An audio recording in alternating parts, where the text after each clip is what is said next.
आप लोग? जिताते हैं तो जोरदार हाथ उठाइए। जिताते हैं? आदरणीय प्रधानमंत्री जी को पुनः मोदी बनाने के लिए, पुनः प्रधानमंत्री बनाने के लिए हैं आप लोग? कितने जोर शोर से हैं? तो बहुत जोर से बताइए कि नरेंद्र मोदी। आवाज नहीं आ रही है। क्यों खनवा ना खाए बलगत बा, गर्मी का सीजन बा, सब परेशान बा। देखा, सबसे एक के बात कहते हैं आदरणीय प्रधानमंत्री मोदी जी के, हमें प्रधानमंत्री बनाए के बाद ई वचन, ई प्रण, ई धन, तन, मन सब हम लोगों को 15 दिन या 14 दिन बचे हुए, 1 तारीख को चुनाव है। आप सभी को पता होना चाहिए कि हम नारी शक्ति को आगे बढ़ाने के लिए शौचालय की बात आदरणीय प्रधानमंत्री मोदी जी ने किया था। बहुत सारे प्रधानमंत्री आए और गए, ऐसे प्रधानमंत्री भी आए थे कि वो कभी मुंह से बोले भी नहीं थे कि नहीं? अरे बोलिए। तो आप लोगों के मुंह में तो जबान है, बोलिए। आप जिस पार्टी में है वहाँ बोलना बहुत जरूरी है, लड़ना बहुत जरूरी है। शौचालय की बात आदरणीय प्रधानमंत्री मोदी जी ने किया, क्योंकि हम महिलाएं, हम बहू बेटी, मैं उस स्कूल से आती हूँ कि जब हमारे घर में शौचालय नहीं होता था। जब मैं दुल्हन बन के आई थी अपने घर में, तो ये कहा जाता था, बहनी जल्दी उठ जाओ, नहीं तो गांव तो मने ही जाग गई है। चैला उठावा, गोबरी पाथा, तब जाके चूल्हा जलावा। ये रहा कि ना है? तब उज्ज्वला योजना की भी बात किसने किया? जोर से बताइए, किसने किया? बेटी बचाओ बेटी पढ़ाओ की बात किसने की? ट्रिपल तलाक की बात किसने की? सर्जिकल स्ट्राइक किसने करवाया? रामलला भवन किसने बनवाया? कॉरिडोर विश्वनाथ जी का किसने बनाया? अब ये बता दूं कि हम लोग जब हम देश से विदेश में जाते थे तो हम लोगों को पूछ होती थी।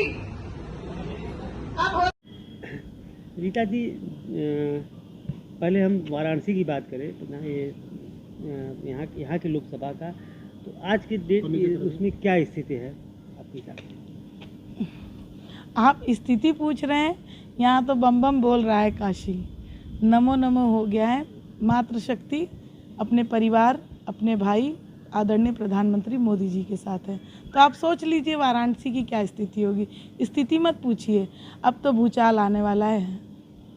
अभी मातृशक्ति संवाद जो कल हुआ जी, इसको लेकर क्या कहना है? कितना असरकारी रहा, कितना कुछ ये असरकारी रहेगा, कितना कुछ यहाँ क्या पूरे मतलब काशी जोन का है या पूरे भारत देश का है, कितना प्रभाव डालेगा? देखिए, पूरे भारत देश में आदरणीय प्रधानमंत्री मोदी जी के साथ हम बहनें जुड़े हुए हैं। एक परिवार में जब एक अच्छी पत्नी, अच्छी बेटी, अच्छी बहू, संस्कारी आ जाती है तो वो परिवार अपने आप गुणगान करने लगता है। तो हम मातृशक्ति अपने भाई के साथ हैं। तो जब हमारा भाई हम लोगों के लिए इतनी अच्छी अच्छी योजना ले आते हैं, हमारे लिए एक कहते हैं ना कि शौचालय बनवाते हैं, जिसको इज्जत घर कहा जाता है। लोगों को कुछ भी कहते हैं लेकिन हमारे लिए वो इज्जत घर है। हमारे आँखों में धुआं लगता था, फेफड़े खराब होते थे, हम बीमार पड़ते थे। तो वो आदरणीय प्रधानमंत्री मोदी जी ने सोचा कि उज्ज्वला योजना लाई जाए।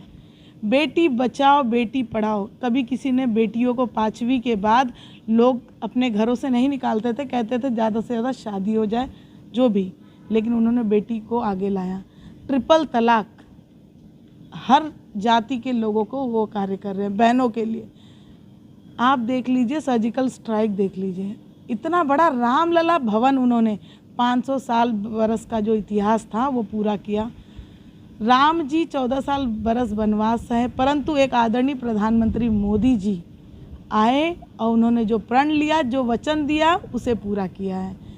काशी की नगरी को देख लीजिए, काशी के महादेव जी को देख लीजिए कि महादेव के हम भक्त हैं, जगह नहीं था जाने के लिए। विपक्ष के लोगों का सीधा आरोप है कि बीजेपी, खासकर पीएम मोदी की बात करें, बीजेपी की बात करें तो केवल धर्म, राम कृष्ण और कॉरिडोर की बात कर रहे हैं, बाकी महंगाई और बेरोजगारी से देश जूझ रहा है, इस पे क्या? 370 किसके लिए बना? सर्जिकल स्ट्राइक किसके लिए हुई? आप लोगों से मैं सवाल पूछती हूँ, वो धर्म की तो राजनीति नहीं थी। मंदिर और सभी जगह को सुधारना, एयरपोर्ट बनवाना, अस्पताल बनवाना, शिक्षा के विभाग को बनवाना और सभी विभागों को, अस्पतालों को आगे बढ़ाना, तो ये धर्म की राजनीति होती है। 70 साल, जो 60 साल, जो लोग कुछ नहीं कर पाए, 10 सालों में क्यों इतनी पाठशालाएं खुल रही हैं, क्यों इतनी सड़क के निर्माण हो रहे हैं? लोग चलते थे तो अपने कमरों पे पट्टे बांधते थे। आज में आप देख लीजिए, जौनपुर से लेके आप बनारस एक दिन में आ सकते हैं, फिर लौट के जा सकते हैं। सड़कों का जाल, क्या ये धर्म की राजनीति है? मैं उनसे पूछना चाहती हूँ, उन्होंने क्या किया वो गिनवा दें।